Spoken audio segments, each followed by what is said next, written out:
So, hi, welcome back to the Michael Ellis Show. I am your host, Michael Ellis, and today we have Kayla on the podcast.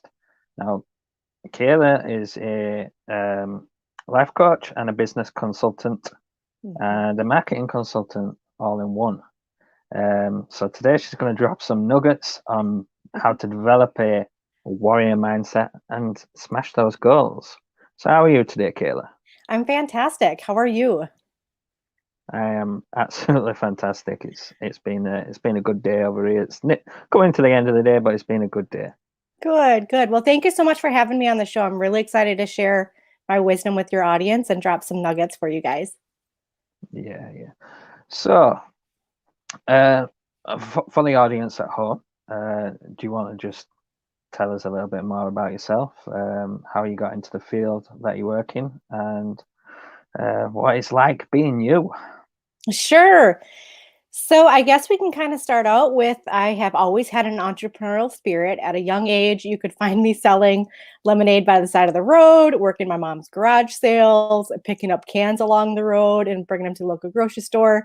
I was always looking for a way to make money. I was always hustling, so to speak. And when I was 10 years old, I visited my uncle here in the United States in California and had the pleasure of working in his health food store. And I loved every minute of it. And I believe that's where the vision to be a business owner one day developed into what it is today. So, over the years, I've started several businesses, and I mean several, while I was working on a blossoming career, hoping to build on the dream to thrive as a successful entrepreneur. However, much to my dismay, there was always something that was just missing. I just couldn't quite put my finger on it. And it wasn't until after I had my son and I didn't want to return to my job. I wanted to be home, and the desire to work for myself significantly grew. And I knew that I could no longer continue on that path. I was meant for more. And while I was on a lunch break, I had an epiphany about my life's purpose and committed to start a new business that really felt more aligned about business, about life, and really tapping into all of the skills that I have, my professional background, my credentials. I've acquired a lot over the years, but really just kind of tap into that.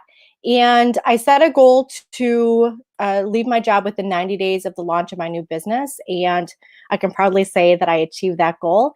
And ever since then, I haven't looked back. I've been continuing to grow the businesses that I have. I'm a multi passionate entrepreneur, so we have many businesses here, and I acquired new skills, developed new concepts, and continue to just further my development in the realm of business and marketing and personal development and mindset and what have you into really what it is today.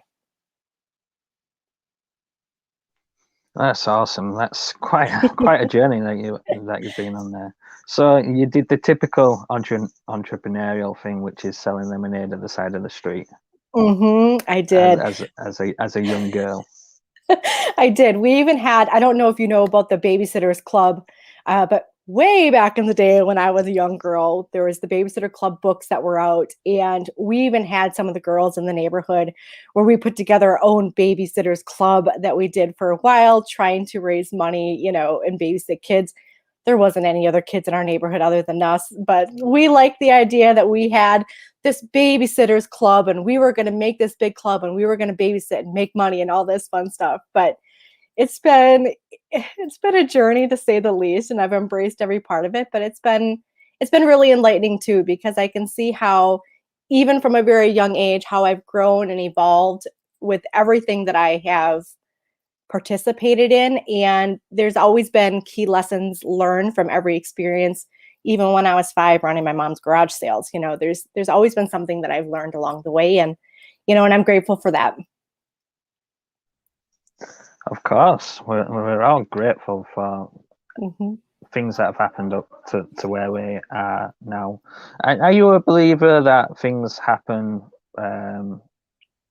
to anybody and to all of us for the good, like in terms of like if if the things that haven't happened in the past didn't happen, you wouldn't be where you are today. Absolutely. I don't believe in coincidence. Everything has a divine purpose. Even all of the adversities that I've faced over the years and the struggles that I've had, they were all put in my path for a reason, and they were all part of really molding me into who I am. And there was lessons and key moments and things that I had to learn being put in those adversities too. So everything is a compilation of what we are meant to learn and experience. And it's only to help us foster our growth and to further continue on this life transformation that we have, and to be really ultimately, in my opinion, the best version of ourselves.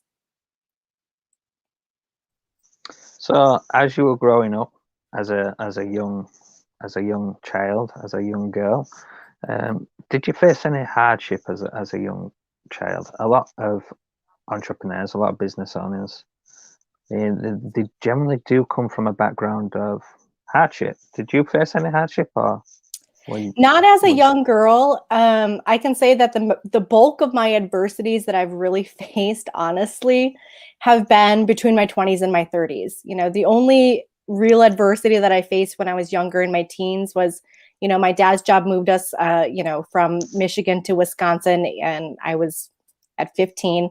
So I lost all my friends, that I had grew up with, that I was, it was a whole life transition for me. But even then, it wasn't, a significant impact on me. It was just a new experience that I had to work through and make new friends and, grow and thrive here, and that was really it. But the bulk of everything that I've gone through, as far as the most difficult challenges that I faced in my life, that have pushed me to my core, that have helped me really develop more into, really step into my role as a leader in the entrepreneurial space and really tap into everything that I do, has really come from, honestly, my infertility struggle, my 9-year journey to parenthood, the loss of my dad, after losing my dad, being diagnosed with a mental health disorder, and things of that nature. And those have been probably the most paramount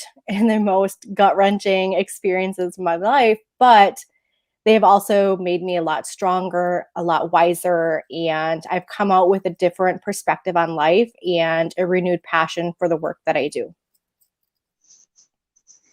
awesome, awesome.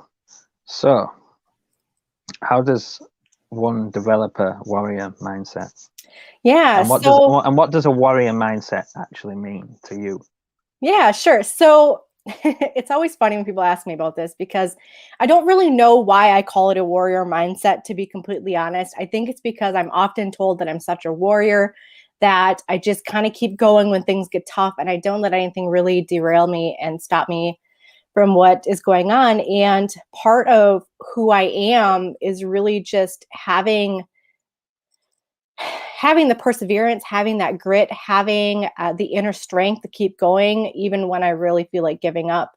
And, part of, I don't want to say that I was born with this, but it has been a gift that I've learned and acquired along the way of really establishing this warrior mindset. And it's about having that mental toughness. It's about being deeply rooted, for me, in my faith and in my spiritual beliefs. And it's really about being able to take action no matter how difficult things may be. And that really is kind of that foundation of really what a warrior mindset is for myself.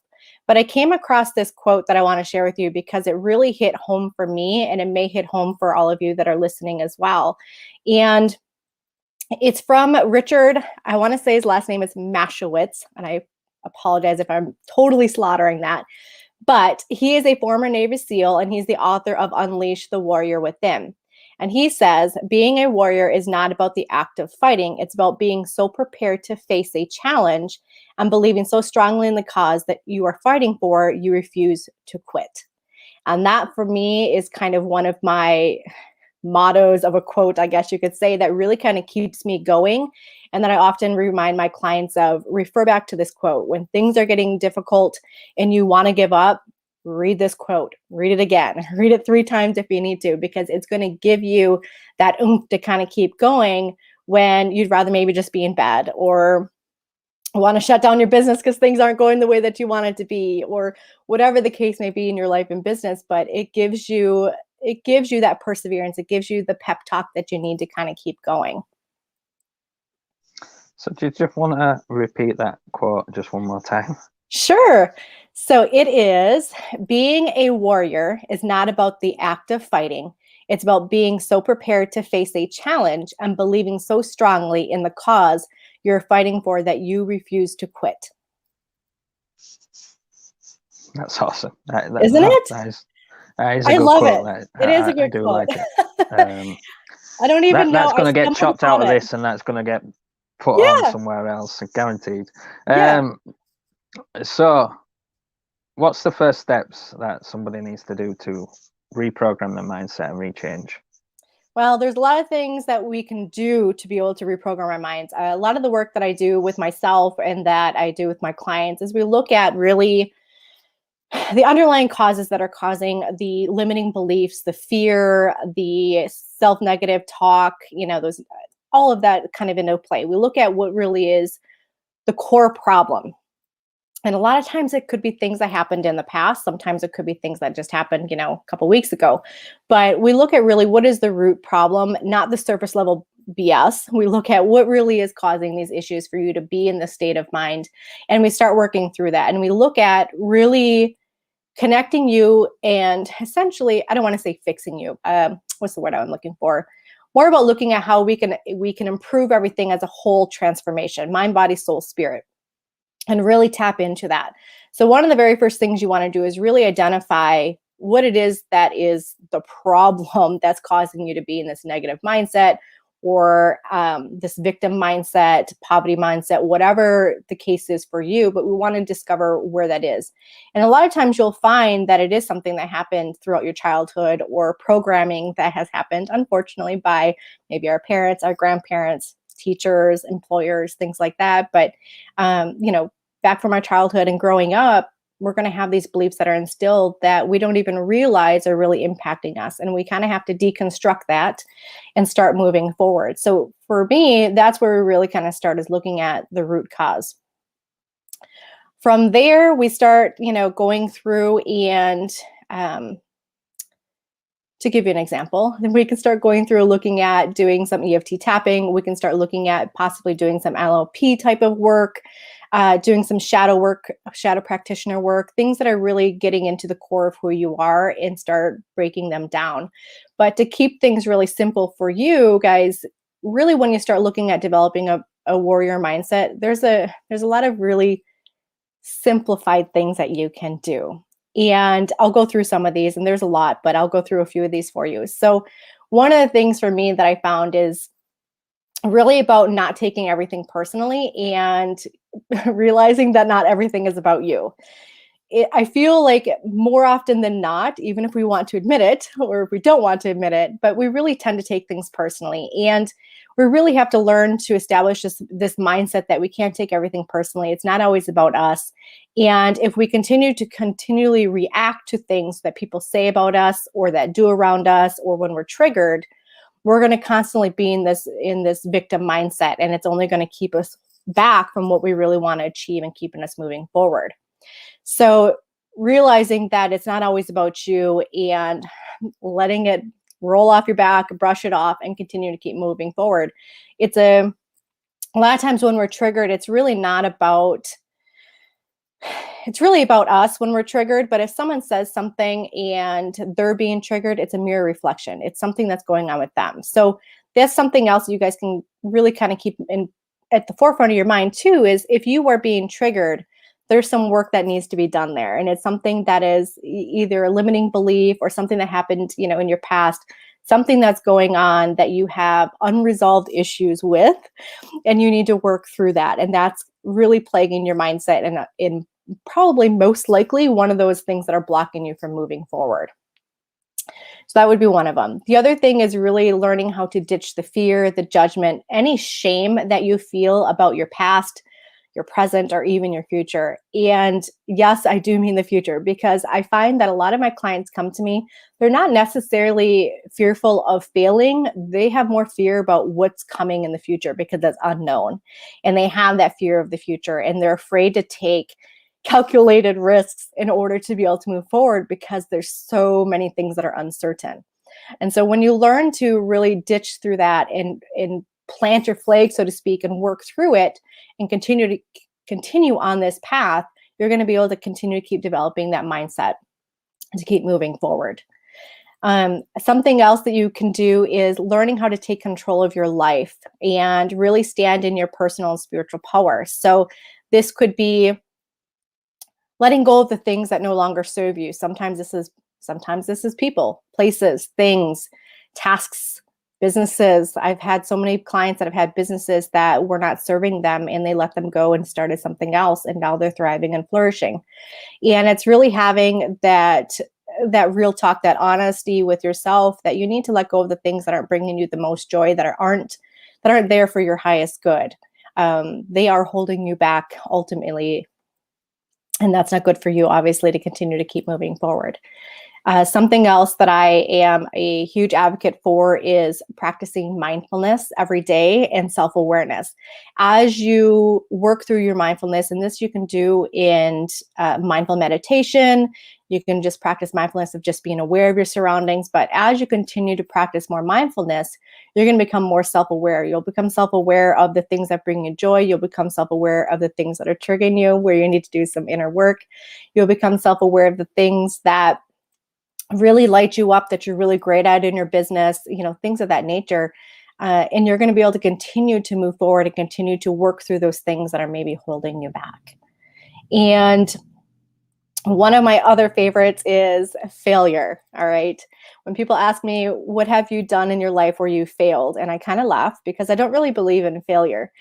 Failure should be eliminated from your vocabulary. Everything is a life lesson. Have I had failures? Of course, we all have. We've all had things that we didn't really, do the best at.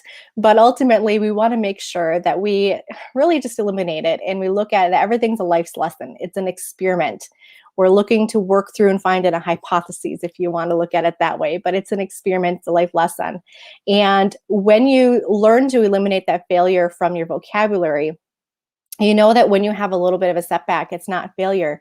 There's something that you needed to learn, something that you needed to experience to help you grow, whether that be to help you grow emotionally, mentally, physically, spiritually, whatever the case may be.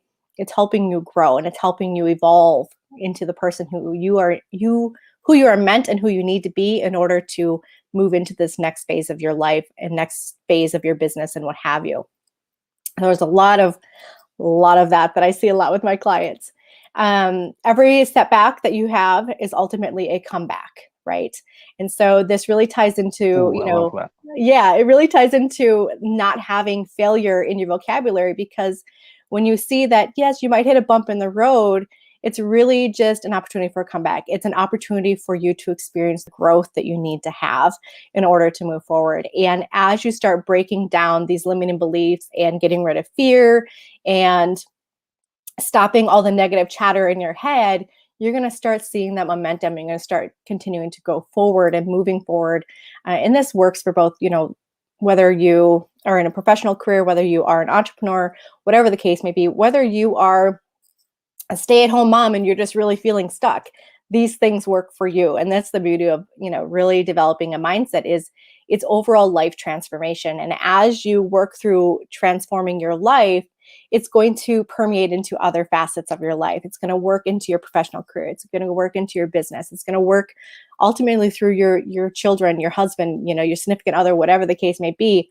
They're going to feel the ripple effect and the impact of the positive changes that you're making. And that's one of the beautiful things about really working on your mindset, is it really creates that ripple effect, and it positively impacts them. And you will also likely notice changes in their behavior, things that they're doing differently too. So you get to be the leader for them, so to speak. That's awesome. So you mentioned then something in regards to, sorry, that's my son in the background. That's okay. Something in regards to getting out of a business that no longer serves you. Mm-hmm. Now, obviously, I don't want you to mention names or business names here, but can you give an example of a client that has gone through that? Um, Yeah, well, what actually, I can give you an what example of happened? myself, to be completely honest. So, shortly after my dad passed, I had this idea that I wanted to start a cleaning business, and I really wanted to focus on supporting in our local area, supporting the elderly and those that were disabled and veterans and what have you. And I built this business from ground up. I was going through and cleaning. And the idea at the time for me was really about me not going to do the cleaning. I was going to do the back end of it and run it and manage it and what have you. And it didn't work out that way. And it got to be where I was going and I was cleaning and I was spending hours cleaning. And quite honestly, it was not the best decision by any means, but it taught me a lot. Cleaning for me is not something that is ideal. I have scoliosis, so anytime that I'm doing cleaning, I'm usually in pain then for a couple of days afterwards because my back's not the best. But it was taken away from my experience of being able to work my life in business coaching, to do my marketing, to write my books. It was taken away from that. And then at the end, it was also making me be sit around in pain for 2-3 days, where that pain would then prevent me from wanting to do the work that I actually needed to do. And when I started looking at, the cost effectiveness of me going and cleaning versus me running these other businesses, it wasn't adding up. And I had to have the really difficult conversation with myself about that I needed to let that business go, even though I loved a lot of the customers that I was serving. And I enjoyed having the conversations on our weekly visits. It wasn't part of the journey that I was meant to be on. And I had to shut down that business and I had to let those clients go and find them someone else to work with that would be able to do cleaning and what have you. And, for me, it was one of those moments where my ego really kind of played in, and I didn't want to admit that it wasn't the best decision for me to make. It wasn't the best business for me to embark on. And closing it was really one of those things that it really did feel like I was failing at something. And I had to really work through that to acknowledge that it was only a season in my life. It was there to serve a purpose, and it was a temporary purpose. But there was more that I needed to do and more that was in my wheelhouse where I could make a greater impact. And so once I shut down that business, shortly thereafter, I got a whole slew of clients that came through that were needing marketing support and coaching and what have you. And so it was one of those things where when one door closes, another one opens. And I can honestly say that my business really flourished and blossomed by letting go of that one. And a lot of times I'll see that with my clients too, when they let go of what's not serving them and they really dive in and tap into what they're really being called to do, their soul's purpose, their life's purpose, what have you, those doors of opportunity continue to open and they flourish because of it. But because they were so stuck on holding on to this one business opportunity or this one idea that really wasn't serving them, it was really holding them back. And it's one of those things like when you release it and you let it go, you're making space for the bigger and better things that are coming. And so if I can share any of that wisdom with you guys, I would just encourage you that if you're really feeling like you're stuck and things just, like for me, it felt like it was more of a job. I left my job 6 years ago. I didn't want to have a job again. I wanted to be working my business where I was excited to get up every day and excited to work with my clients. And I was really sticking within my wheelhouse and using my passions and all the skills that I have and really making an impact and a difference. And I needed to accept that. I needed to realize that I needed to stay focused and in my lane, that while that was a great business idea and while it could have probably become profitable and have grown, it just wasn't ideal for me. It wasn't where I was meant to be. And that may be the same for you. And so to really look at what you have going on in your life and determine, is this really what you are being called to do? Are you making the biggest impact that you can make doing the work that you're doing? And if not, you need to do a little bit of soul searching and see where it is that you are feeling misalignment and figure that out, getting to the root cause. What's really at your core of who you are, so you can move forward and doing more of the things that are going to bring you more of that joy. So, a lot of business coaches, a lot of mindset coaches, a lot of coaches in general, they do talk about this impact a lot.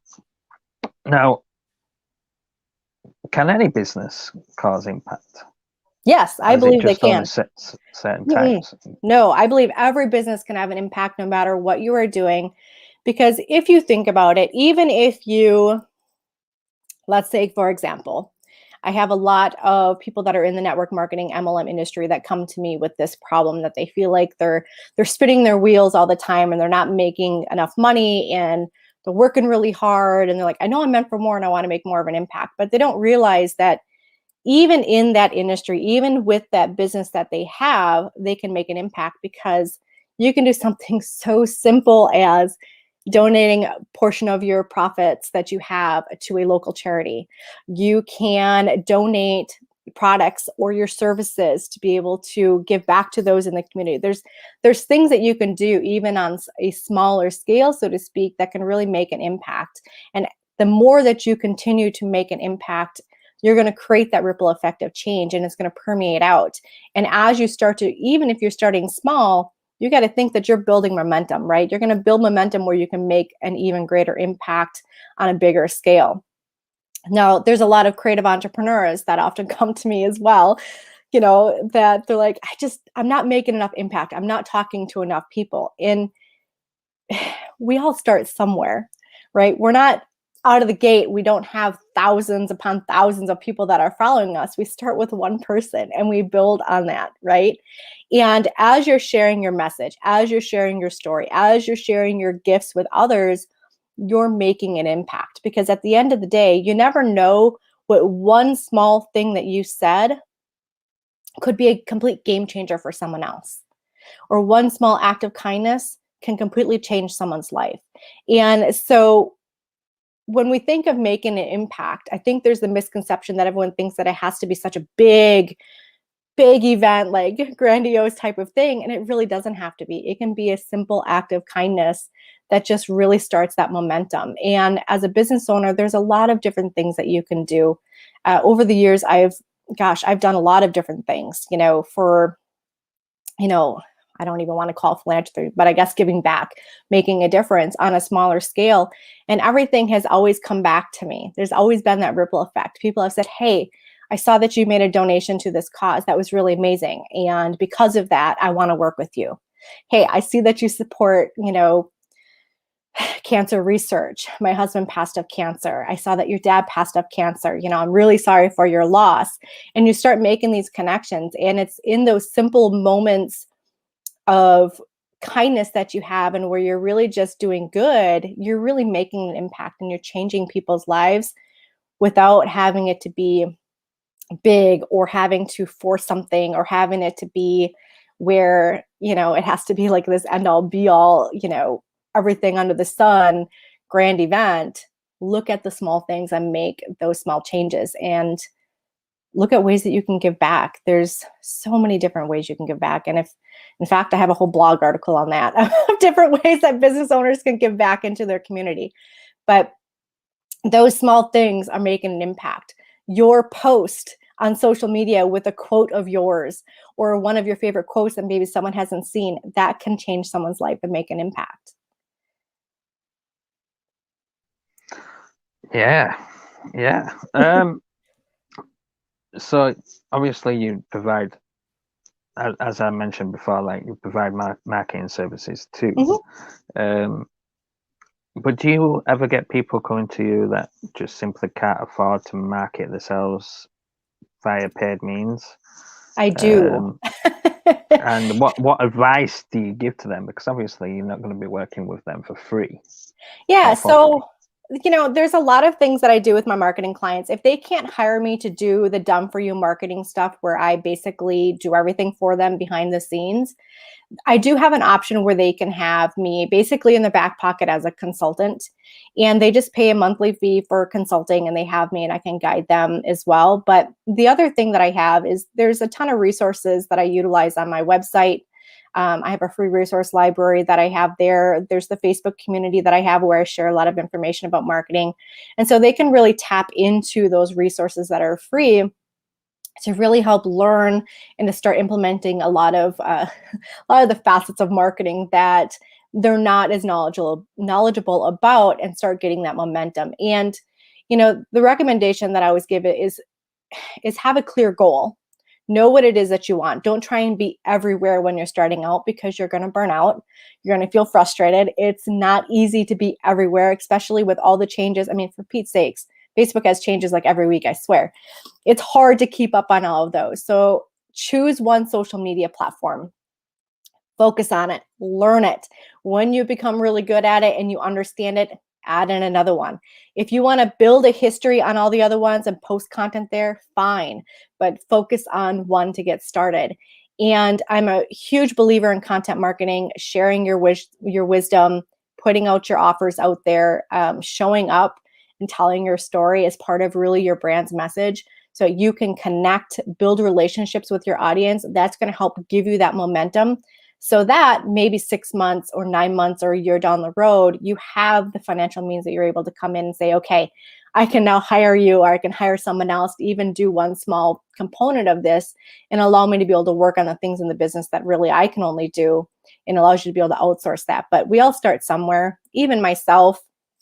Oh my gosh, when I started my coaching business, 6 years ago, it was popular at the time, to give you guys an idea, really popular to post in a bunch of Facebook groups every single day. And I kid you not, I posted in probably 20 Facebook groups 7 days a week. You say that was popular 6 years ago. It was. I've noticed the trend. It's still popular today. Well, it is, but what I've noticed is it's not so much that you're posting every single day in 20 different groups.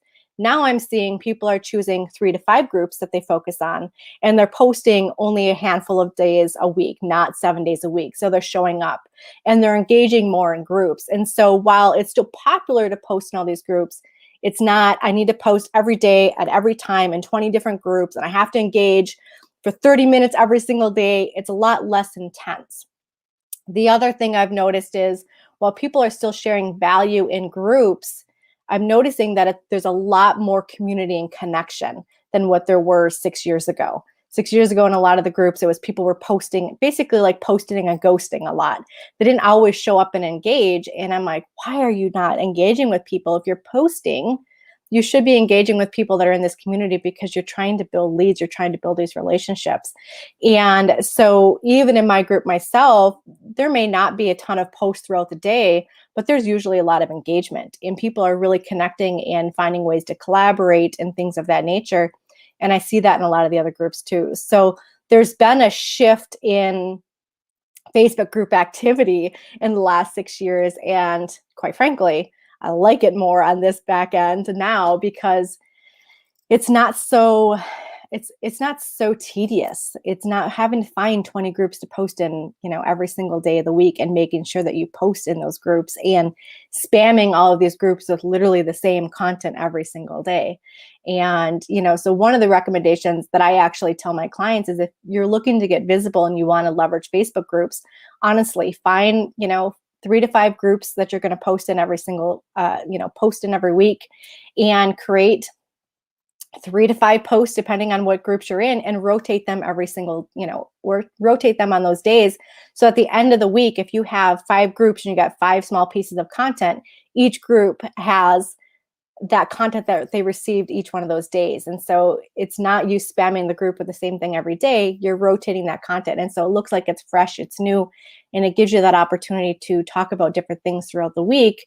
And for me, makes it so that I'm not bored when I'm doing it, which part of the why I really like it. But they see more momentum that way than sharing the same piece of content literally over and over throughout the week. So that's kind of the shift that I've seen. But video is a really great way to be able to increase your exposure as well. Writing your blog articles is a wonderful way. Having a podcast. Podcasts are on the rise. They've significantly increased in the last year, I think, with COVID and more people being at home and maybe having more time to be able to do it. But, those are on the rise as well. So it's really about finding, what really works for you in terms of your marketing and how much you want to devote to it, and really committing to it. And that consistency is key. So if you love to write, then write your blog articles, post on Thrive, get on medium.com. There's a lot of things that you can do to help increase your exposure and make more of that impact, and ultimately generate more leads that are going to come back to your website, get onto your email list, and, follow you on social media.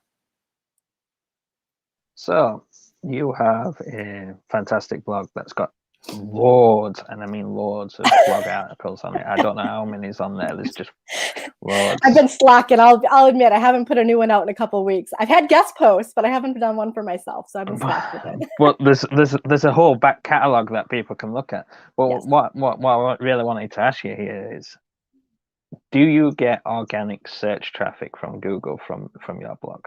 I do. Yes. You do. Mm-hmm. And how long did that take for you to build that up? Oh gosh, honestly, I don't really know offhand. I would say if I were to guess, when I really started focusing on blogging and and learning more about keywords, how many years ago, and tapping into that, I would say probably, a year or so for me, when I was learning. But I've done, full transparency, I've never hired anyone to do my marketing. Everything has been stuff that I've done myself. So I've had to learn a lot. And the funny thing is when I started my business, when my business coach told me to start an email list, I'm like, okay, great. How do I do that? I didn't have a clue what I was doing, you guys. I didn't. I really didn't.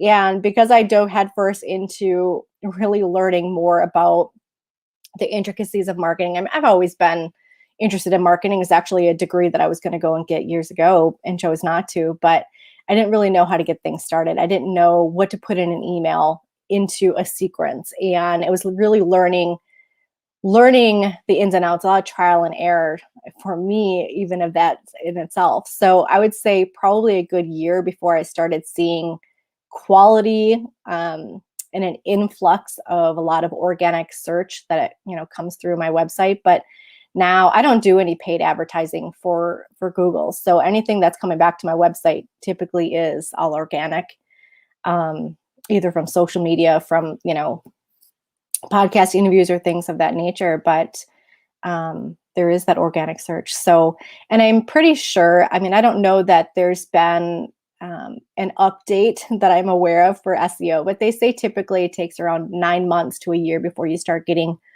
organic traffic back to your website when you are starting out. So I think that's still pretty common for a rule of thumb nowadays. I still think it's very common as a rule of thumb, even for nowadays. It takes time. It does. It takes time to build it. But you know what? I can tell you that the one thing that significantly helps is collaborations. Doing stuff like this really helps drive traffic for you. Because if you think about it, you're able to tap into a new network, a new market, right? I'm tapping into your audience. Me sharing this out, you're tapping into mine, and we have that reciprocity. So the advantage of that is there's going to be people that are going to be going and looking at your content, looking at your websites and things of that nature. And it's the same for you guys as well when you collaborate. And so anytime that I've done a collaboration, I can see a spike in people that are coming to my website. I can see an increase in people searching my name and looking things up. And so I get those notifications and what have you. And so, collaborations are key. Should you do every collaboration? No, but definitely leverage the ones that make the most sense for you and your business, because it can help you get a lot more traffic to your website and to your articles and what have you. Well, this has certainly been fun, and there's probably a million and other things that we could actually talk about. Because like you said, you've had your coaching business for 6 years now. Mm-hmm. You're quite broad with the services that you offer, which means that we could literally do a whole nother episode on this. We probably could. Continue talking. But I've had you on now, coming up to 40 minutes. I think it's time we call it time, and maybe book you on for another time. Sure. Later down the future, maybe I'd be happy to. A couple of months' time or 6 months' time, we'll talk about something else. But for anybody that's wanting to check you out, they can head over to your website, which I've set a redirection link up for, which is michaelisonline.com /go/Kayla. And that's Kayla at the end. And that will send you straight over to Kayla's website, where there's your blog on there. There's links to your podcast on there. Yeah, there's a lot on there. I mean, any podcast and episode that I've been on is on my website. There's blog articles, there's the resource library, there's tools that I recommend. I mean, you can find everything there, and it's easy to find me online. I'm under my first and last name, Kayla Breesy, so I make it super simple to find me.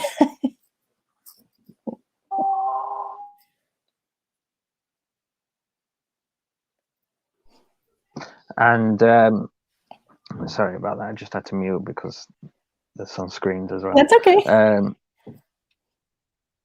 So yeah, so all your links are up on your website, and that link is also in the description below, guys, and it's on the show notes on the podcast. It's been fantastic having you on. If there's anything else that I should have asked you but didn't ask you, what would it be, and what would your answer be? Oh my gosh, I don't know. You threw me for a loop on that one. Honestly, you answered a lot of really great questions. So I think in parting, the only thing I would like to share with you guys is really just tap into who you are, live your authentic truth, share your message, because you have gifts, you have a story to share, and allow that to really be your driving force into all that you do. That's lovely. Well, as I said, it's been a pleasure having you on, and it's been a pleasure hosting for you guys at home and for you guys listening on the podcast. If you ever want to check this out, you need to head over to the YouTube channel as well. And all the video podcasts are up on the YouTube channel too, you see. So, as I said, it's been a pleasure. Thanks for watching. Thanks for listening at home. See you on the next time.